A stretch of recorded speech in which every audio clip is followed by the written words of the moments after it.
By the time I completed that question in my mind, the interview door opened. And there he walked out.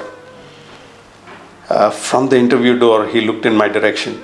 So even as I'm telling you that, I'm getting goosebumps, because that look from Swami is something that can go through your entire inner being. He looked at me from that direction and he took a few steps. The first step, when he was about to put it on to the first step,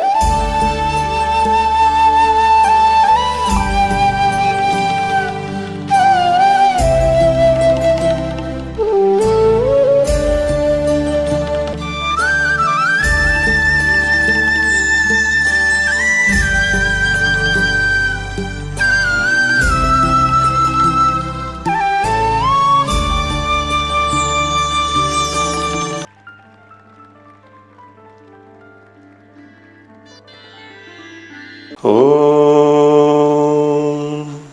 Saishwaraya Vidmahe Satyadevaya Dhimahi Tanna Sarva Prachodayat.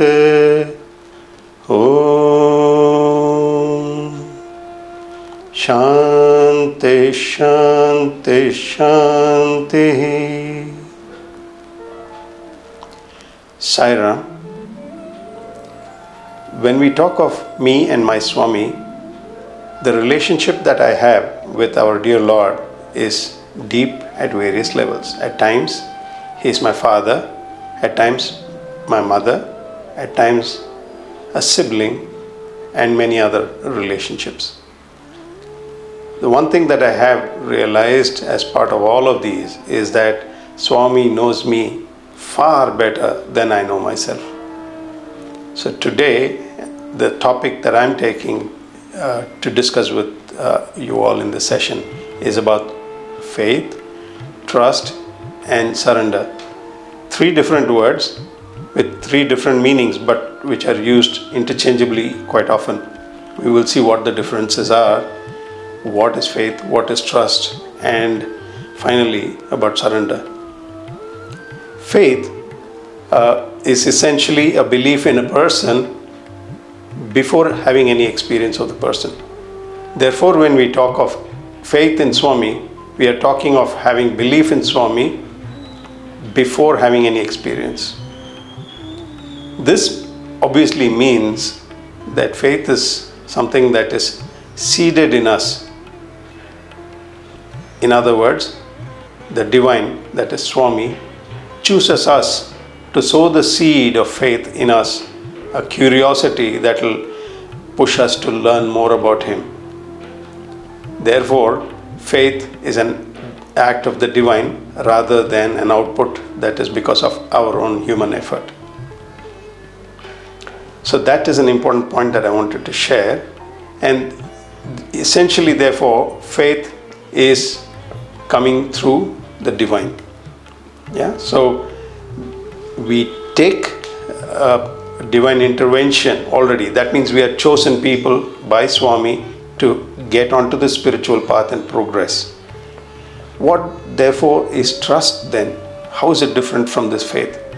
Trust is a capability or a position that we attain after we give value to the faith. That means it is faith in action.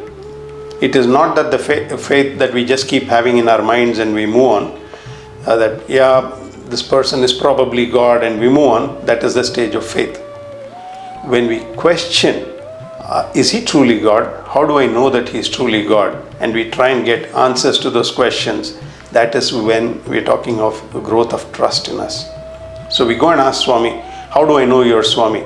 If you're God, why don't you do this for me? I'm sure all of you will have had many such episodes where we go and ask Swami, if you're God, why don't you do this? Then I will trust that you're God. In our initial stages of growth, where the trust is being tendered to by Swami like a small germinating sapling, with love and care, He gives us experiences without waiting.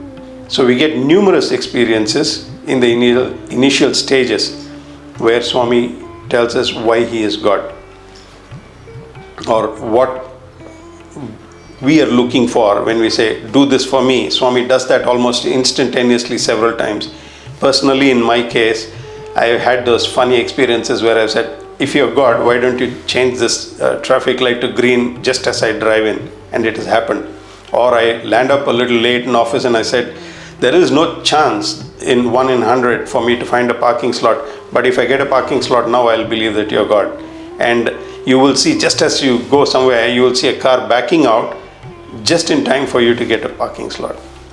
So in the initial stages, our doubting mind will say this is probably a coincidence, and we will at times shrug it off at that stage. But what we don't realize is that divine is still working on us by giving us these experiences and slowly transforming that faith into what is called trust. Okay, over a period of time, when we get numerous such experiences, there is that initial sapling takes root, and we start trusting, oh, this is actually God. At times he gives us some fantastic experiences as well. Like once I was sitting for darshan with all the other devotees. This was prior to Kullanthwal coming into force. So which is prior 1993, if I'm right. So I was sitting in for darshan. It was pouring rain, and all of us were drenched quite a bit, not just to our clothes, probably almost to our bones. And we were finding it uncomfortable sitting there. Swami was in the interview room. There were interviews going on. And in my mind, I was telling, yes, you're God. I've had a fair bit of experience. But then, if you're God, when there are so many of us waiting to have your darshan, won't you show your daya, your compassion, stop this rain? And by the time I completed that question in my mind, the interview door opened. And there he walked out. From the interview door, he looked in my direction. So even as I'm telling you that, I'm getting goosebumps, because that look from Swami is something that can go through your entire inner being. He looked at me from that direction and he took a few steps. The first step, when he was about to put it on to the first step, as he moved his legs there, the rain stopped. A pouring rain just stops, no drops. And I was looking at Swami's dress there, and I couldn't see any sign of wetness in Swami's dress. So these kind of experiences enhance the level of trust that is in us, right? You see, Swami is with me in every thought, in every word, in every deed. Swami is there, and we can draw upon him. So then the feeling that, yes, this is really the Antaryami, the God, who is all pervasive, all knowing, all capable, that kind of a conviction takes root. As this trust goes on, the initial stages, like I said, of trust, we ask him, if you're God, why don't you do this for me? If you're God, why don't you do this? Then I will trust you. Slowly that transforms, I know you're God, why don't you please help me? That's a slight transformation that happens.